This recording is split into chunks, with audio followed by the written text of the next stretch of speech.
Hoy vamos a comenzar con el estudio de manera expositiva del Evangelio de Marcos, al cual titulamos el Evangelio de Acción. Al leer el primer versículo del capítulo 1 de Marcos, hubo una palabra que me llamó la atención. Se trata de la primer palabra que leemos, principio. Esto produjo que mi mente automáticamente fuera a Génesis 1:1, donde leemos: en el principio creó Dios los cielos y la tierra. Debería impactarnos, no como sorpresa, claro, que Dios no comienza dando pruebas de su existencia, ni da todas las razones por las cuales deberíamos creer que Él creó los cielos y la tierra. Él simplemente dice: en el principio creó Dios los cielos y la tierra. La creación no está abierta para el debate. Es un hecho, es un anuncio. Al leer las primeras palabras del Evangelio de Marcos en el Nuevo Testamento, también encontramos un anuncio. Esto tampoco está abierto al debate. Marcos escribe lo siguiente. Él dice: principio del Evangelio de Jesucristo, Hijo de Dios. Esto no hace falta comprobarlo, es simplemente un anuncio. Barclay traduce este versículo de la siguiente manera, escuche bien: este es el comienzo de la historia. Me gusta esa traducción. Es como si Marcos dijera: miren, así es como comenzó todo en aquella época, con el comienzo de Jesucristo. Este es el Evangelio del que es el Hijo de Dios. Subraye ahí la palabra evangelio en este versículo y haga una nota de referencia en el margen de su Biblia a 1 Corintios capítulo 15. Pablo va a definir en 1 Corintios capítulo 15 qué es el evangelio. Dice que es el hecho de que Cristo murió por nuestros pecados, que fue sepultado según las Escrituras y luego resucitó. Ese es el anuncio. Entonces Marcos, el discípulo de Acción, comienza directamente con el ministerio público de Jesucristo. Fíjese en el versículo 2. Estamos en el Evangelio según San Marcos, su primer capítulo. En el versículo 2 leemos, como está escrito en Isaías el profeta: «He aquí yo envío mi mensajero delante de tu faz, el cual preparará tu camino delante de ti». Me gustaría dar algunos puntos acerca de este versículo. Vamos a comenzar con lo que parece una elección extraña de Jesús para escoger un mensajero. Hoy vamos a hablar de Juan el Bautista. Vamos a ver a Juan el Bautista, el mensajero enviado para preparar el camino a Jesucristo. Es realmente interesante ver que cuando Jesús decidió anunciar su nacimiento, Él no interrumpió una reunión en la sinagoga, no buscó al hombre más religioso del sistema rabínico, sino que por medio de ángeles dio el anuncio a unos pastores. Los pastores eran considerados impuros en el sistema rabínico. Los rabinos pensaban que como pastores no podían decirle a las ovejas: mastiquen un poco de pasto mientras voy a la sinagoga a adorar unas 5 horas. Por eso eran unos inmundos e impuros. Cuando Jesucristo anunció su nacimiento, acudió a alguien que era considerado impuro. Fue una elección realmente extraña. Ahora, Jesús está por anunciar su reino venidero. Busca a un heraldo para anunciar al mundo su ministerio. San Juan 1:29 dice: «He aquí el Cordero de Dios que quita el pecado del mundo». Una vez más, Jesús no acude al seminario local en Jerusalén, no busca al individuo más religioso que lee las Escrituras en la mañana del día sabático con blancas vestiduras, sino que Jesús escoge a una persona peculiar de la cual vamos a hablar y a estudiar en este programa. Este individuo era un hombre que probablemente tenía el pelo largo y una barba descuidada, un hombre que nada tenía que ver con el sistema religioso. Jesucristo dice: «Quiero que Él sea el que anuncie mi reino». Juan el Bautista da el anuncio. No se trata de la misma persona que Juan el apóstol, sino que se trata de un profeta del Antiguo Testamento. Fíjese lo que dice el versículo 3. Dice allí la palabra: voz del que clama en el desierto, preparad el camino del Señor, enderezad sus sendas. Fíjese en esa última frase similar en el versículo 2, dice, el cual preparará tu camino delante de ti. Pero me pregunto, ¿por qué se necesitaba una preparación? ¿Sabe? Habían pasado al menos unos 400 años entre los tiempos de Malaquías y el comienzo del Evangelio de Marcos. Ahora, Marcos fue el primer evangelio en ser escrito antes que Mateo. Si bien en la Biblia aparece después, estos 400 años entre Malaquías y Marcos son llamados los años de silencio porque Dios no habló durante todo ese tiempo. Hoy vamos a descubrir algunas cosas interesantes en cuanto a esos 400 años de silencio. Lo primero que quiero hacerle notar es la predicación y el bautismo de Juan el Bautista.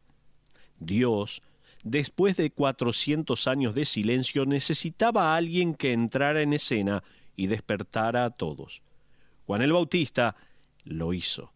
Él decía, escuchen, preparen el camino, enderecen sus caminos torcidos, arreglen sus vidas, decía Juan el Bautista. Fíjese nuevamente su predicación en la última parte del versículo 3. Dice, preparad el camino del Señor, enderezad sus sendas. Juan el Bautista era un hombre que debía entrar en escena y comenzar a ablandar los corazones de los que le escuchaban y que vivían sin Dios, si bien decían conocer a este Dios. Al estudiar esto, no podía dejar de pensar en lo siguiente. ¿Qué persona en su vida tuvo el rol de Juan el Bautista? ¿Hubo alguien que apareció en escena y comenzó a ablandar su corazón preparándolo de alguna manera para la semilla del Evangelio? Tal vez alguien que oró por usted o que le dijo algo o que lo dejó pensando. ¿Hubo alguien que preparó el camino para Cristo en su vida? Le pregunto. Esto también me hizo pensar en una pregunta bastante desafiante. ¿He cumplido yo con ese rol? ¿Ha cumplido usted el rol de ser un Juan el Bautista para alguien, compartiendo y preparando su corazón? Ahora fíjese en el versículo 4, allí leemos, bautizaba Juan en el desierto y predicaba el bautismo de arrepentimiento para perdón de pecados. Este pasaje puede traerle algo de confusión. Necesitamos ir un poco más profundo para comprender bien todo esto. No podemos simplemente leer este versículo y decir, bueno, sabemos que el bautismo no es para perdón de pecados, sino que debemos aclarar bien de qué se trata todo esto. Tenga en cuenta, en primer lugar, que Juan es un profeta del Antiguo Testamento. Cuando él bautizaba, no lo hacía como lo hacemos nosotros en la iglesia. Él aún estaba en la dispensación y economía del Antiguo Testamento. Recién después de la cruz somos introducidos al nuevo pacto. Entonces, Juan, por decirlo así, está viviendo en tiempos del Antiguo Testamento. No se olvide de esto. Juan bautizaba gente y el versículo 4 nos dice que predicaba el bautismo de arrepentimiento. Este bautismo era la muestra exterior del arrepentimiento y el arrepentimiento era el cambio interior que resultaría en el perdón de pecados. Juan no estaba bautizando como bautizamos nosotros, sino que estaba haciendo lo que podríamos llamar un bautismo de prosélitos. Cuando un gentil decidía seguir a Dios con los judíos, tenía que hacer, por ejemplo, varias cosas. En primer lugar, si era hombre, debía circuncidarse para poder ser parte del pacto con Abraham. En segundo lugar, tenía que hacer un sacrificio. Y en tercer lugar, tenía que bautizarse, el bautismo que se les hacía a los prosélitos. Evidentemente, Juan estaba bautizando por inmersión, es decir, sumergía a las personas en el agua, tal como nos dice Marcos al relatar el bautismo de Cristo en el versículo 10. No estamos seguros si los profetas lo hacían de esa manera. El bautismo del Antiguo Testamento estaba muy asociado con el hecho de que uno comenzaba a seguir a Dios, que en la mente de las personas no podía haber bautismo sin arrepentimiento previo. Ahora, en el sentido que se le da a la palabra en el Nuevo Testamento, comprendemos que uno se bautiza como resultado del arrepentimiento. En el Antiguo Testamento parece que en un solo paso la gente no solo encontraba arrepentimiento, sino también el bautismo. Juan recibió a muchas personas que querían bautizarse. Sin embargo, lo más fascinante de los bautismos de prosélitos que llevaba a cabo Juan es que él apelaba a los judíos y no a los gentiles. Imagínese cuán humillante sería para un judío que le dijeran: escuche, necesita ser bautizado si quiere ser un temeroso de Dios. Ellos responderían: pero si yo ya soy temeroso de Dios. Es por esto que el mensaje de Juan era tan interesante. Él salió a la calle y dijo: todos ustedes deben prepararse para la venida del Mesías y necesitan revelarle al mundo el arrepentimiento por medio de este acto público del bautismo. Como resultado, los que estaban involucrados en el sistema religioso odiaban a Juan el Bautista. Entonces, ese era el bautismo de Juan y su predicación. Pero, ¿cuáles son las diferencias entre el bautismo de Juan y el de Cristo? Permítame darle 3 diferencias entre el bautismo de Juan y el de Cristo. Tal vez haya más de 3, pero yo voy a darle por lo menos 3. Primero, tome nota, el bautismo de Juan era la antigua señal, el bautismo del prosélito. Fíjese en el versículo 8. Allí leemos: yo a la verdad os he bautizado con agua, pero él os bautizará con Espíritu Santo. No confunda el bautismo de Juan con lo que la Iglesia hace en la actualidad cuando alguien se convierte a Cristo. El bautismo de Cristo es una nueva señal, y esa señal es el Espíritu Santo. A diferencia de los tiempos del Antiguo Testamento, usted y yo obtenemos el bautismo del Espíritu el día en que aceptamos a Cristo como nuestro Salvador personal. 1 Corintios, capítulo 12, versículo 13, nos habla de ese bautismo en tiempo pasado, porque dice: porque por un solo Espíritu fuimos todos bautizados en un cuerpo. Esto es en el momento de la conversión, así que es diferente que en el bautismo de Juan. En segundo lugar, el bautismo de Juan era externo, el bautismo de Cristo, siendo con el Espíritu Santo, es interno. Y en tercer lugar, en esta diferencia entre el bautismo de Juan y el de Cristo, el bautismo de Juan limpiaba el cuerpo, el bautismo de Cristo limpia el corazón. Pero vayamos más adelante en nuestro estudio. Veamos la audiencia de Juan el Bautista. Ahora fíjese en la audiencia de Juan el Bautista, en el versículo 5. Allí podemos leer de esta manera: y salían a él toda la provincia de Judea y todos los de Jerusalén, y eran bautizados por él en el río Jordán, confesando sus pecados. Fíjese que casi al mismo tiempo que se bautizaban, confesaban sus pecados. Permítame darle un poco de trasfondo a los tiempos del Antiguo Testamento. A propósito, tenga en cuenta que Marcos fue escrito a los creyentes romanos.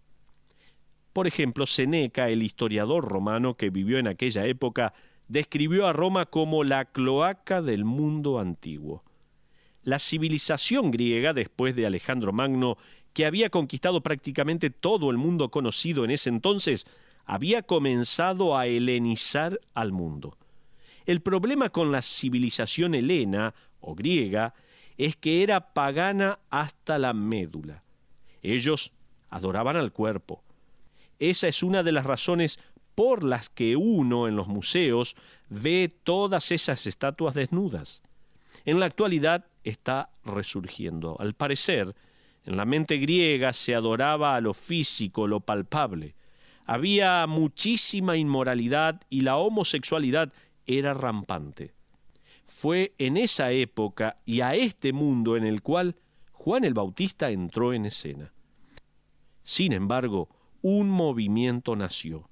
Si quieren, síganme, y comenzó muy bien. Era un movimiento que buscaba separarse de este mundo pagano y dedicarse a Dios. Los líderes de este movimiento eran hombres que se hacían llamar a sí mismos fariseos. Ahora, fariseo significa separatista.